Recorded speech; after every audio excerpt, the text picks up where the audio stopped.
Attends. Tu penses que la mascotte de chez Louis Vuitton, c'est juste une petite fleur trop mignonne, alors que c'est l'un des jeux de mots les mieux cachés du luxe? Viens ici qu'on en parle pendant que je fais ce joli petit liner. Si t'as déjà vu ou eu un sac Louis Vuitton, déjà bien joué à toi si t'en as un.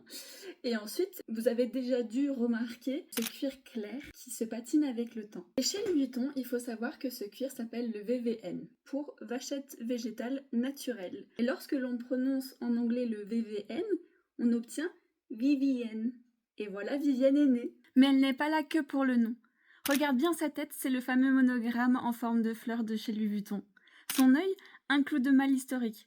En fait, elle est littéralement un résumé de tout le savoir-faire de la maison en un petit personnage, d'où la mascotte de Louis Vuitton. Elle voyage partout, elle fait du sport, elle change même de tenue. Et en fait, on la retrouve vraiment dans tout son univers et c'est pour ça qu'elle représente l'esprit du voyage qui est vraiment cher à la maison Louis Vuitton. D'ailleurs, elle a parfois plus de valeur qu'un sac chez Louis Vuitton. Et est-ce que vous saviez que son petit partenaire de vie, c'est Gaston, qui fait référence à Gaston, lui, un des descendants de Louis Vuitton? Alors, est-ce que tu savais que c'était juste un hommage au cuir ou alors tu pensais que c'était juste une fleur?